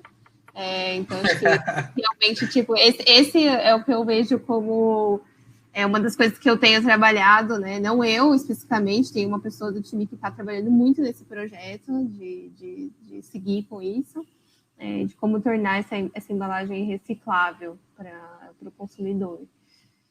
Então, tá aí a sua resposta. E qual que é a pergunta dele? Qual que é a pergunta dele? Não pode, não. Desafio. Eu tenho uma pergunta que eu, na verdade, assim, não sei se especificamente era essa que você deveria ter perguntado, mas é uma coisa que eu tenho curiosidade. A gente vê muito na faculdade, em linhas de pesquisa, a parte de plástico verde, a parte de plástico vindo de matéria orgânica, né? Assim, não processual, né? Mas de fontes alternativas. Só que a gente sempre fala assim, isso é uma coisa que é pequena escala, isso é uma coisa que a gente não vai ver no mercado, porque é um processo muito caro, porque é algo que nunca vai chegar em uma escala muito grande e industrial, apenas alguns pequenos projetos em coisas muito específicas. Aí eu queria saber se realmente isso procede ou se existe algum tipo de iniciativa referente a isso. Aí acho que você pode falar mais da Anchor, mas se você conhece algo que busca isso em larga escala. Uhum. Não, legal. Assim, com relação a PE Verde em si, né, aí seria o meu fornecedor que fornece para a Anchor esse tipo de matéria-prima. A gente sabe que há desenvolvimentos, né, já utilizando esse tipo de material, né, e pode haver uma crescente ainda na utilização desse tipo de material de fonte renovável, né? E alinhado a isso, né, como eu falei que a gente sempre fala de sustentabilidade, né, a gente busca, e isso está no nosso pipeline de trabalho, né, diário, a gente busca entender as especificações que temos de produtos hoje para que aí a gente possa, poxa, qual que é a estrutura mais sustentável para aquela estrutura, né? Então, por exemplo, se você buscar aí por o retortable pouch para wet pet food, né, e reciclável, né. A Anchor lançou agora, né, o primeiro no mundo, uma embalagem retort para comida, né, dos pets, né, onde a embalagem ela é retort, né, essa embalagem mais robusta que eu falei aí há uma meia hora atrás, né, que você cozinha o produto, né, coloca o produto já preparado dentro da embalagem, né, e faz a esterilização, né, com essa embalagem fechada, né, a gente acabou de lançar a primeira estrutura desenhada para ser reciclável para esse segmento, é a primeira no mundo todo. Então, assim, eu creio que mais ações como essa vão se tornar mais recorrentes. É difícil porque é uma tecnologia muito avançada e aí tem que ser uma empresa como a Anchor para conseguir liderar esse tipo né, de negócio, né, esse tipo de tecnologia, né, até porque também é um alto investimento para isso, né, de time, de dinheiro mesmo, né, e um projeto global, né, projeto dividido globalmente, né, então cada vez mais vai ser utilizado aí materiais de fontes renováveis, estruturas desenhadas para serem recicláveis, com esses materiais aí mais adequados para ser desenhado para ser reciclado. Então isso é um trend, né, é algo que já está acontecendo. Tá, pra gente ir para as considerações finais, mas antes eu tenho uma provocação para vocês. Mas antes da minha provocação, antes frente às considerações finais, tem a pergunta da Lília. Então, se vocês puderem responder sucintos aí, sei que é difícil. Uhum. Mas a Lília falou assim, ó. E a falta de MP tem afetado muito? Olha, eu vou falar do nosso caso aqui, tá? Como a gente é uma empresa global, poxa, eu não tenho, sei lá, um material na China, mas eu tenho na Europa. A Anchor tem planta na Europa, eu vou trazer de lá. Então, a gente tem muito esse gerenciamento de risco, né? Então, o fornecimento do mesmo material através de diversas outras plantas, né? Diversos outros países, porque eu tenho plantas localmente nos outros países. Então, quando um cliente ele faz por exemplo, um acordo de negociação com a gente, né? Você não precisa ter um dual sourcing, né? Que a gente fala, não precisa ter 2 fornecedores, porque a Anchor ela pode ter a estrutura desenvolvida aqui no Brasil, mas eu tenho a mesma estrutura desenvolvida na Argentina, tenho a mesma na Itália. E aí, poxa, deu Covid, não pode mais sair o navio lá, não pode sair da Itália. Não, beleza, eu trago aqui da Argentina, eu trago do Chile, eu trago do México, com a mesma especificação, com as mesmas propriedades, porque a gente estuda isso e tem um time regional, que eu faço parte, né, para entender isso e trazer a solução. Quer complementar, Raquel? Eu acho que a matéria-prima em si, do lado assim, da empresa como RB, né, ela afeta mais o fornecimento do. Desculpa, só um segundo. Tranquilo, é a vida, é a vida, é a vida. Carro do ovo, música, cachorro, gato, é a vida, é assim mesmo. Assim que... acho que afeta indiretamente a gente por conta da nossa cadeia de fornecedores. Então, a falta de matéria-prima pode afetar, né? No caso, o Fernando falou que eles têm um gerenciamento de risco, mas às vezes acontece, né? Então, principalmente agora que a gente está numa situação bem atípica de momento de exportação e importação, pode afetar os nossos fornecedores de embalagem e aí sim acaba afetando a gente. Então, a gente sempre trabalha com buscar uma solução similar, né, para quando isso é necessário, ou alguma solução junto com o fornecedor, igual o Fernando comentou. E acho que esse ano foi um ano de trabalho nesse quesito de resiliência e desenvolver soluções para quando isso acontece, né, devido ao momento que a gente está vivendo. Beleza. Então vamos aí começar. Antes das considerações finais de vocês, a gente percebeu que vocês têm um conhecimento muito além, assim, vamos dizer assim, da parte técnica, a parte difícil lá, né, dos cálculos, das físicas e químicas. Então, vamos lá. O que vocês sugerem? Vamos começar pelo Tuba, porque senão a Raquel vai falar assim, não, manda pro Tuba. Então vamos começar pelo Tuba já. Tuba, se você pudesse indicar, assim, 2 livros, né, para as pessoas, de qualquer coisa, o que o Tuba indicaria que as pessoas leriam? Fala assim, ó, vai lá e pega e vai ler. Rapaz, depende da fase da vida da pessoa, viu? Porque eu vou falar 2 livros, mas antes, assim, teve um livro que mudou mesmo a minha vida, que foi porque eu mal tive aula de química também no ensino médio, eu era péssimo, né? E aí eu queria aprender isso, eu peguei um livro de química orgânica e eu li em casa, fiquei fazendo exercício, estudei e depois comecei a fazer o técnico em laboratório industrial. Esse foi o livro que, tipo, meio que mudou minha vida, né? Mas falando realmente de livros assim, que eu gosto mais assim mesmo, né? Um deles é o Pai Rico, Pai Pobre, né? Porque eu acho que é algo que, de novo, né? Esse conhecimento não chega na periferia, né? Esse pensamento de como você fazer o dinheiro trabalhar para você e como você sair da sua condição, né? Eu acho que esse é um primeiro livro aí que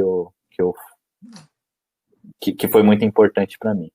E um outro de uma literatura um pouco mais abrangente, assim, é o livro Olga, que fala um pouco da questão da ditadura, tá? Não sei o que, para quem foram livros também que foi um livro também que eu li. Eu lembro que eu estava até na época na ET e eu estava lendo no,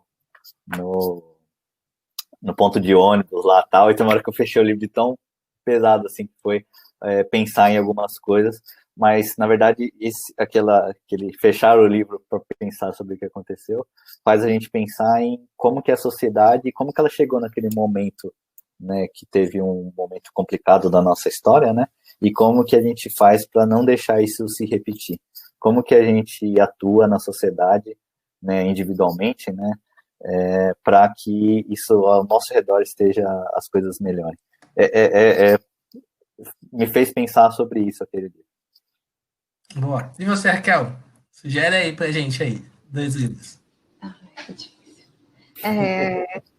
Não sei, eu leio muita coisa, mas eu acho que uma coisa, vou sugerir 2 bem mais genéricos, assim, eu acho que qualquer pessoa pode ler e com certeza vai tirar uma coisa boa, né?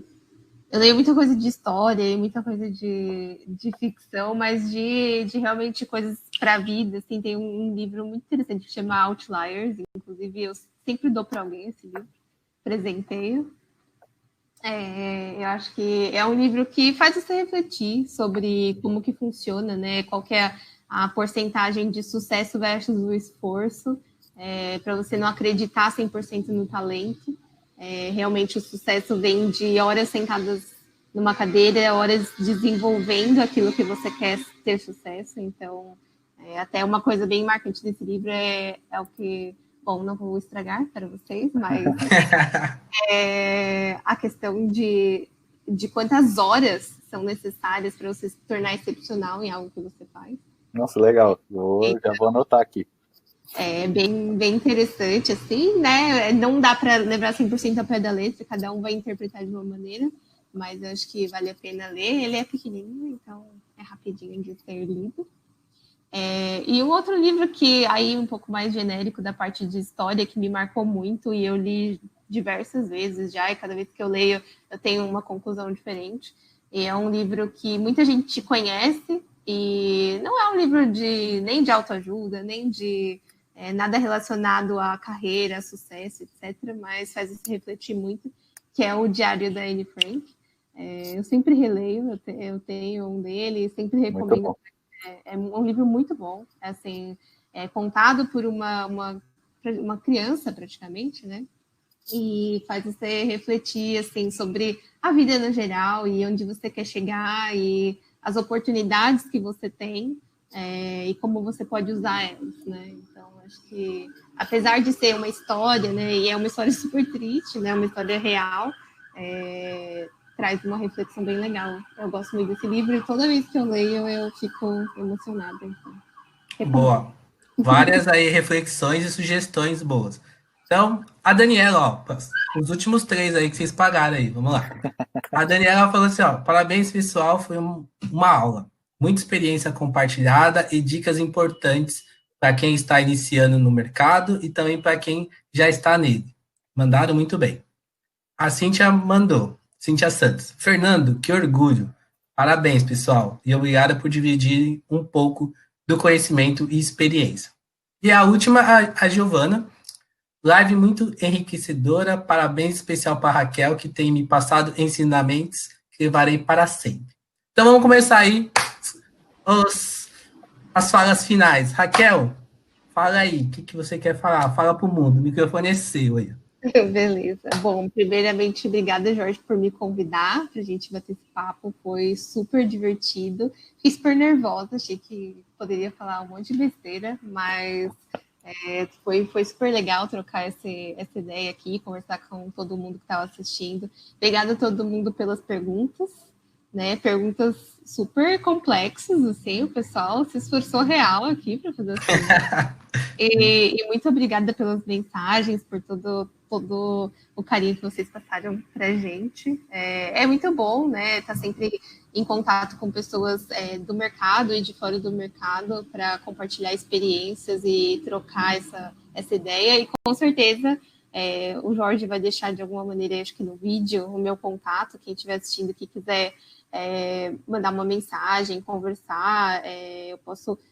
Estou sempre acessível aqui, vou responder com certeza, ou se eu não conseguir responder, vou indicar alguém que consegue responder para vocês. Então, acho que é isso. Obrigada a todos, obrigada, Jorge, Fernando tudo. E é isso. Olá, Fernando. Beleza. Pô, quem diria que a gente estava lá um dia batendo papo na universidade e hoje a gente está aqui, né? Totalmente diferente, né? Mas, pô, queria agradecer o Jorge aí, time aí que, né, por essa live, acho que foi super bacana. Agradecer a Raquel por compartilhar com a gente aí os seus conhecimentos, acho que foi sensacional mesmo, né? Agradecer a todo mundo que assistiu, quem vai assistir depois aí no YouTube, né? Também meu contato vai ser colocado aí, fico à disposição para fazer um bate-papo mesmo aí virtual.